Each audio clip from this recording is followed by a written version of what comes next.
And hey folks, begin back again with another video for you today and go back to Captain America Godzilla. And yes, this is a legitimate comic book I am reacting to, so hope you do enjoy, like, subscribe, and enough chit chat. Let's begin.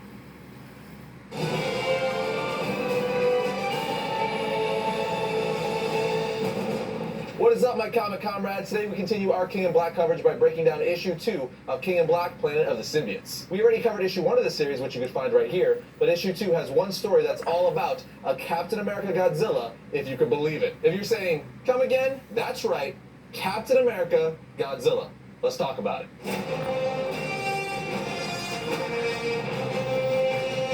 Jumping right in, the issue starts off with us seeing a giant freaking Godzilla-looking monster with an American flag painted on his chest. As the caption says, there comes a time in every man's life when he looks back on the things he's done and the choices he's made, and he has to answer for himself. One question. Am I a monster? As again, we see a giant freaking kaiju tearing through the city saying USA. We also see now that is patriotic. Somebody make a poster of that, please. Please. Make me a freaking poster of that. Ramshackle super soldier knockoff. He's usually the American kaiju, because why wouldn't he be? USA! USA! This is the American kaiju, aka Marvel's Godzilla, aka Captain America wannabe turned Godzilla. So to elaborate on that caption a little more, like it said, the U.S. Army chose Corporal Todd Ziller as a test subject for a procedure by Project Troubleshooter, which was America's latest division in creating human weapons. As one would assume, this was yet another attempt to recreate the famous Abraham Erskine super soldier serum that gave Steve Rogers his powers. But the problem was, like so many other failed attempts to recreate the super soldier serum, there was gaps in the formula. So they used reverse engineered versions of several transformative substances to fill in the gaps, like mutant growth hormone, gamma enhancements, pin particles, and the Connors formula. Then once given to Ziller, it turned him into a giant dinosaur-like monster very similar to Godzilla, at which point he was given the nickname American Kaiju. So essentially, this is a Captain America gone wrong, and I gotta say, it's pretty dope because I love giant monsters. Anyway, back to the story. Todd Ziller, continuing his rampage through the city, says to himself, here's the thing, I wanted this. I wanted the power. Life as Todd Ziller was empty, shallow. I wanted purpose. I wanted to manifest destiny. As he picks up a train and throws it at the symbiote dragons while saying USA. He continues to say something for this as he bites the head off of a symbiote dragon. Meanwhile, we see the soldier who jumped out of a plane with a rocket launcher on her back has landed on top of Ziller. As we continue to see the American kaiju go head to head with several symbiote dragons, with Todd saying, this is what the military wanted me to be, or at least what the military was fine with me being. America wanted another Star-Spangled Deliverer. Sometimes America cuts a few corners. I am American. I love being an American. I love this country wholeheartedly, more than I have ever loved anything, and I want to do good things, just like America. But isn't there always a but? As he continues to rip dragons out of the sky, crushing them and biting off their heads. Ziller then says, they set me loose on the symbiote dragons, because yeah, symbiote dragons need to be dealt with, for the good of everyone and everything. Except maybe the symbiote dragons. But then out of nowhere, a two-headed symbiote dragon sneaks up on the American kaiju as the soldier continues to climb on his back. As Todd, or the American kaiju, continues to fight the double-headed dragon, which is causing destruction and devastation all around him,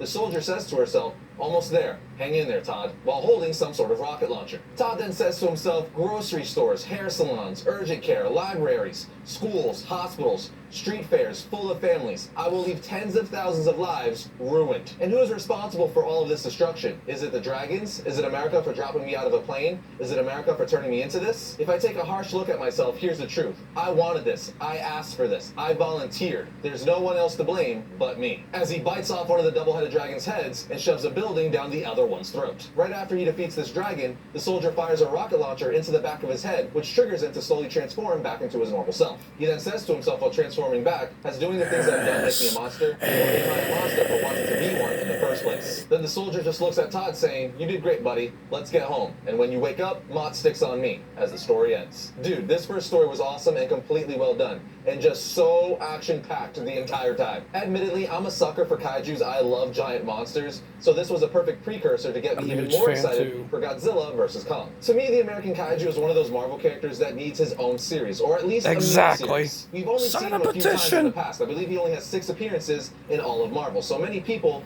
might not be familiar with the character. But this is a perfect example of how cool he is. The military literally brought him in to destroy symbiote dragons that were invading Earth. That's insane. Imagine seeing that in the MCU. Anyway, all I'm saying is I want to see more of this Godzilla Captain America amalgamation. What do you want Marvel, more? if you're listening, At least make a miniseries. Anyway, on to the second story. It opens up with Hobby Brown talking to his girlfriend Mindy at a restaurant, saying, look, I know it's a lot. She then tells him, definitely, you are definitely a lot. Teaching yourself to be an inventor was an idea. The Prowler was an idea. You always have an idea. That's the trouble with you. As we find out, he's trying to tell her about a new idea, while saying, you wanted me to give up Prowler? Done. You wanted me to use my talents for the real world, and I did it. She then says, I want you out of the suit, Hobby. He then tells her, the suit's gone, baby, I swear. No more Prowler. Ever. But this other thing, and before he can finish his sentence, they see symbiote rain starting to infect people outside of the restaurant. Hobby, knowing right away this is the same stuff Venom is made of, tells everyone in the restaurant, get away from the windows. Somebody kill the music in here and close the curtains now. But some rich dude is like, why should we listen to you? I own 3 condos on the Upper East Side. Then on the next page, we see a symbiote crash through the window, infecting that rich douchebag. As the symbiotes start rampaging through the restaurant, infecting people, Hobby and Mindy hide behind a booth, where he tells her, listen to me, you need to go to the physical plant. There's a basement there with junction boxes. They won't go there. With all these moving targets, if you're quiet, they won't come looking for you. Mindy says, for us. You mean for us, Hobby. What are you gonna do? He then says while clicking a button on his collar, you know how I just said I wouldn't be putting the Prowler suit on again? Maybe put a pin in that. And on the next page, we see him suit up, starting to attack the symbiotes. One thing leads to another, and the symbiotes eventually throw him inside of a cell phone store. But knowing the symbiotes are sensitive to sound, he hacks all the phones. Then proceeds to turn the audio outputs all the way up, blasting the symbiotes off the civilians. Meanwhile, we see Mindy and several others went to the basement Hobby told her about. Hobby calls her asking if she's okay. She says, I'm fine, but those things, they're all over the city. As we see him talking to her back in his apartment, opening up a closet, revealing a winged jetpack, helmet, and gauntlets, saying whatever this mess is, I know Spider-Man is in the middle of it. Then on the next page he continues to say, and the Hornet's gonna help him clean it up, as we see him fly away with his new gear, taking on the new alias, the Hornet. And that, my friends, is the end of Planet of the Symbiotes issue 2. The second story was pretty good. It's a key issue, actually. It's the first appearance of Hobby Brown as the Hornet, so collectors are definitely gonna want to pick up this issue. It's a nice little fun read that shows us how Hobby became the Hornet, but the highlight for me in this issue, by far, was the American Kaiju story. But even the issue American as a whole is Kaiju. just really solid. I'm just Love a bit of a it. sucker for Kaiju, so that story stole the show for me. But what are your thoughts? It Did still you like gives this me an issue? Are you erection. digging this series as each issue contains 2 short stories? Let us know in the comments. And just like that, that brings yet another episode of Variant to a close. But if you enjoyed today... Anyway, folks, hope you do enjoy. Like, subscribe. And yes, highly recommend this book. Follow me on TikTok and Discord. And God bless y'all for it. And I'll see you next video.